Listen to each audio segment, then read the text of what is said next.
Olá, querido irmão, querida irmã, seja bem-vindo ao nosso programa O Pão da Palavra. Minha saudação à Rádio Comunidade FM, seus queridos ouvintes, à Rádio Web, Rádio Nossa Mãe de Birité, que sempre transmite também esse nosso programa O Pão da Palavra, no qual nós meditamos a Palavra de Deus proclamada neste domingo, 27º domingo do tempo comum, Isaías capítulo 5, 1 a 7, Salmo 79, Filipenses capítulo 4, versículo 6 a 9, Mateus capítulo 21, versículo 33 a 43.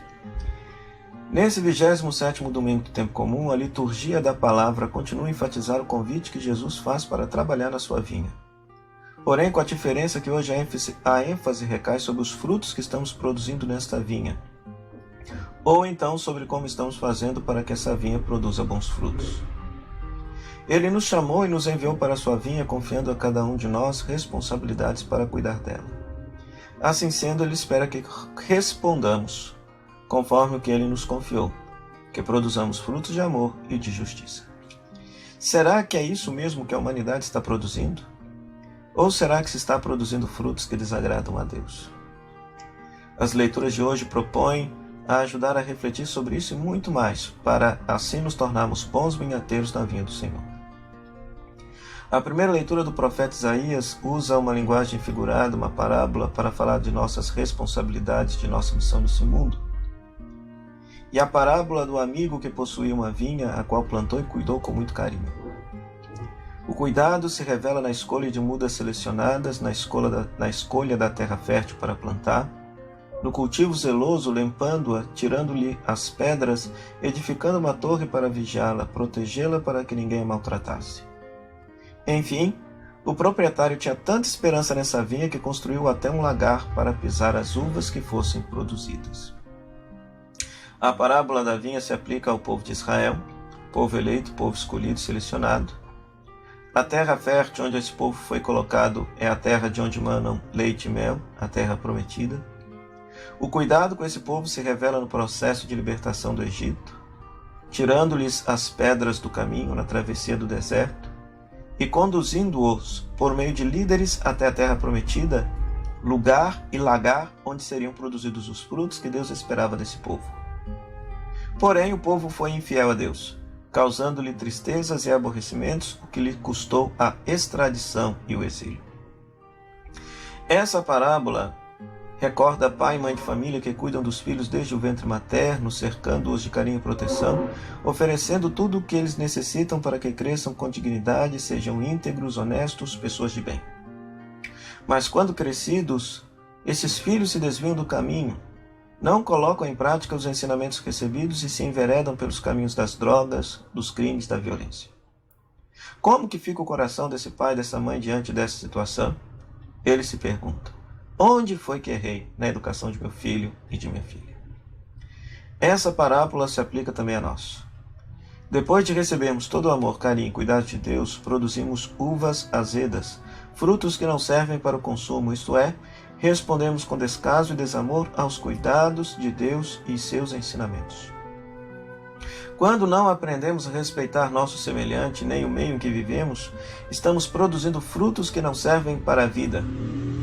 Quando agimos assim, somos videiras que produzem uvas selvagens e não merecemos mais os cuidados do Senhor. Essa mesma parábola é retomada no Evangelho e adaptada. Com outros elementos, ela completa a reflexão sobre nossas responsabilidades missionárias, nosso agir no mundo. Jesus conta a parábola conhecida como a parábola dos vinhateiros homicidas. Ele a conta aos sumos sacerdotes e aos anciãos do povo, para as autoridades, enfim, para os que têm responsabilidades para com a sociedade, com o povo e com o mundo. Mas ele a conta também para cada um de nós, mesmo em parcela menor, porque temos também responsabilidades para com o mundo no qual vivemos. Responsabilidade com o meio ambiente, com a justiça, com o amor ao próximo, enfim, com a vida. Jesus fala de certo proprietário que plantou uma vinha com muito carinho e cuidado, como vimos na primeira leitura, e viajou para o estrangeiro, confiando a vinhateiros os cuidados desta vinha. Eles se responsabilizaram por cuidar e partilhar os frutos que ela produzisse na ausência dele. Porém, quando chegou o tempo da colheita, esses vinhateiros não quiseram partilhar os frutos e espancaram e mataram aqueles que o proprietário enviou para recebê-los. Até mesmo o filho do dono da vinha eles mataram, revelando uma violência extrema. Esse proprietário é Deus. A vinha que ele plantou e cuidou com tanto carinho, este mundo maravilhoso em que vivemos, com tantas coisas belas, com tudo que necessitamos para viver bem e em paz. Os vinhateiros somos todos nós, chamados a esse mundo para uma missão, a missão de cuidar dessa vinha, desse planeta e todos os seres que nele vivem. Os empregados são os profetas, os mártires, os discípulos e os missionários de Jesus, que assumem a missão de denunciar e anunciar as injustiças, denunciar as injustiças e anunciar a justiça de Deus. Enfim, os que têm a responsabilidade de buscar os frutos desta vinha para o Senhor. A reação violenta dos vinhateiros é a reação daqueles que não cuidam desta vinha, desse mundo, e pela ganância e pelo lucro desenfreado, agem com violência e matam aqueles que querem a paz e a justiça, os que querem um mundo melhor. O filho do proprietário é o próprio Jesus, recebido da mesma forma como recebemos ainda hoje. Matamos o filho do dono da vinha todas as vezes que não cumprimos os seus mandamentos. Quando não respeitamos nosso próximo, nem o meio que vivemos, quando praticamos injustiças, quando temos atos de violência ou que contribuem para a violência e a morte. Cabe-nos perguntar: o que o dono da vinha fará com esses vinhateiros? O que Deus fará conosco diante de atos bárbaros de desrespeito à vida? A resposta que encontramos no Evangelho, dada pelos próprios sumos sacerdotes e anciãos do povo, serve também para nós. Ele punirá os responsáveis pela violência e arrendará a vinha a quem possa produzir frutos de amor e de justiça. A punição não significa que Deus castigará os que agem assim. Significa que nós teremos as consequências de nossos atos imprudentes e irresponsáveis. A natureza se encarrega de vingar da violência que sofre, seja a curto, médio ou longo prazo. As sementes que semeamos hoje serão colhidas amanhã e sempre em quantidade bem maior do que se semeou. Como semear a boa semente? A segunda leitura da carta aos Filipenses traz algumas sugestões. Ocupar com tudo que é verdadeiro, respeitável, justo, puro, amável, honroso. Tudo que é virtude ou de que qualquer modo mereça louvor. Agindo conforme os ensinamentos de Deus e dos profetas de ontem e de hoje, estaremos semeando a boa semente e colhendo bons frutos. Reflitamos sobre isso e seremos verdadeiros discípulos e missionários de Jesus Cristo. Bons vinhateiros que devolvem os frutos da videira. Seremos também videiras verdadeiras que produzem uvas de boa qualidade.